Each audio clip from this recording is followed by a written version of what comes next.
Yeah, this is this, and I guess I don't know if this is gonna be just me talking video or me making a response to a rash of videos that have been coming out lately by Mr. S, I guess. But anyways, I'm going to illustrate some basic points. First of all, yes, I've known that the iOS devices and Android have been destroying the handheld markets for years, especially within the Nintendo DSi and the place. Well, fuck the PSP. The PSP was dead on arrival. But anyway, some of you are, I guess, wondering why this particular person changed his view on PS Vita after he practically worshipped the device and was so happy to hear about it. And some of you may have guessed that it was probably the drop in the Nintendo 3DS price. Yeah, that was partly the reason. The other reason was that some of the technology in the PS Vita may not be as reliable as Sony was saying. Like maybe the LOLE, OLED, I think is what it's called. I know. I think I mispronounced it, but it's late and I don't give a flying fuck. And then there's possible rumors of the battery being just as long as the PSPs, which is not good. Now, the only thing I find funny about the whole OS device thing is that when Apple first came out with the whole iOS thing, or the iPhone and the iPod Touch, and I'm speaking of someone who had the first generation iPod Touch.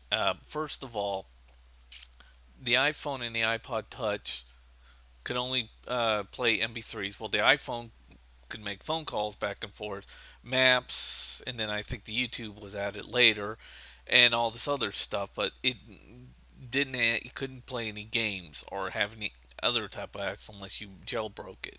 And the iPod Touch was even worse because it couldn't do a phone, so all it could do is just play MP3s and look at a map, and that was about it. Until a bunch of people asked for some way to put apps onto there, and they finally did. And when they did, that's when the whole thing exploded. And next thing they knew, app after app after app after app, and pretty much the game department has taken over the app store. And this is the one area that Apple did not want to be in because uh, they just don't seem to like games, and it's self-prevalent. It's pretty much obvious because Steve Jobs has, I think, been quoted before, but saying that he has never liked games and has never wanted to be anywhere near the whole gaming system. And of course, you had that whole clusterfuck of what was known as the Apple Pippin, which was a train wreck. And Apple still doesn't see the iOS device, iOS devices as a gaming platform. They just see it as a business device or as a sales device. They don't see it as a gaming device.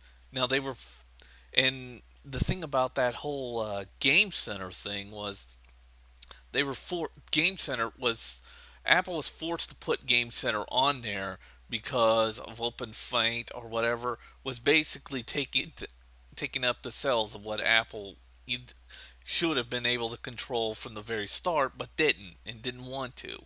And a bunch of developers, I think, pretty much got mad at Apple and told them to make something like Game Center up, and finally Apple did.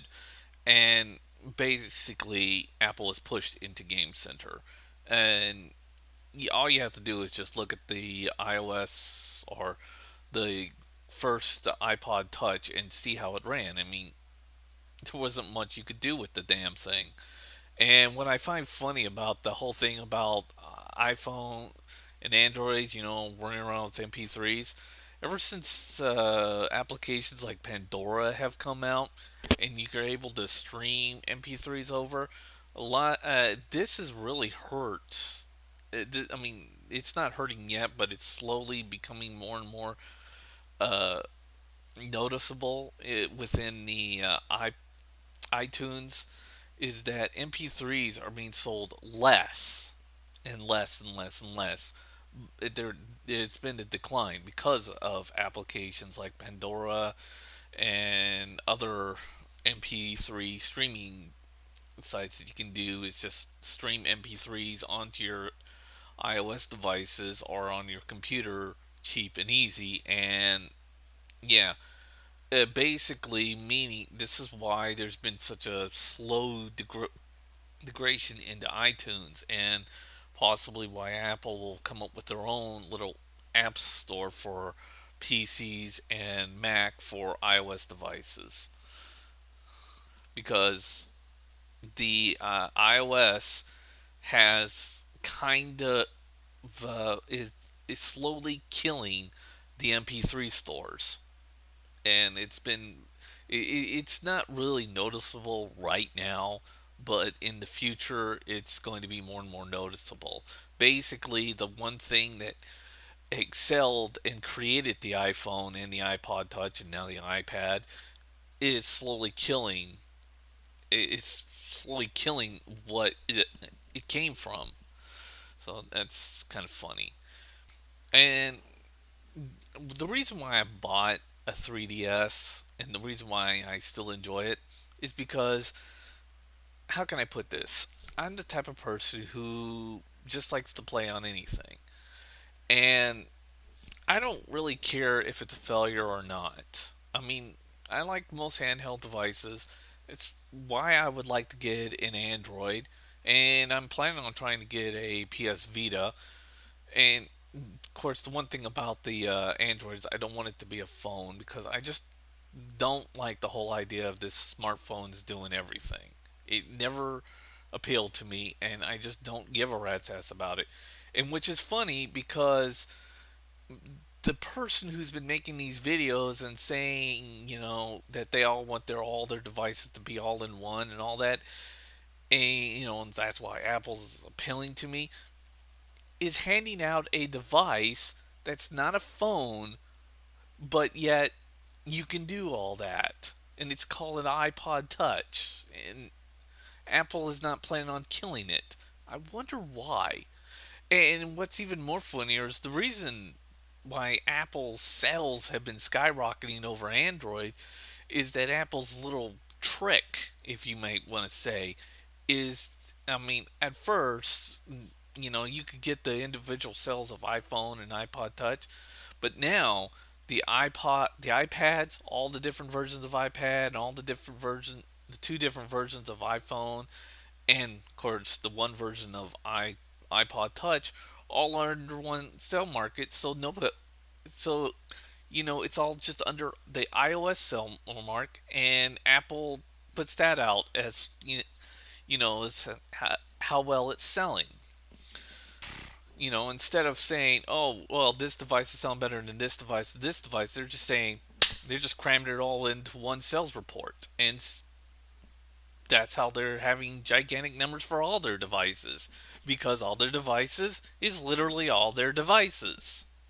Kind of a neat little trick, if you ask me, but of course, with Android, you can get each little cells on each Android device because, well, each Android device has its own device, especially the real reason why the 3DS lowered its price down was because HTC came out with a little phone called the HTC Evo 3D, which is 3D without glasses, and their phone came out cheaper than the 3DS, and that kind of freaked out Nintendo.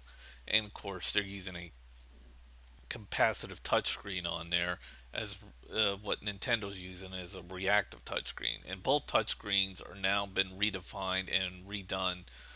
And yes, I know that the new Wii U is going to use a reactive touchscreen, but it's going to be used the more modern version, which will work with your touch a lot more better. And you don't know what I'm talking about, just find somebody who has all the DSIs and try using your fingers on the first generation of DSIs and then go all the way I mean not DS. I mean Nintendo DS, the first generation of DS, and then go all the way to like the DSi and try to use your finger, and you'll find that the first generation of the Nintendo DS won't work with your finger. You just have to use the stylus outright.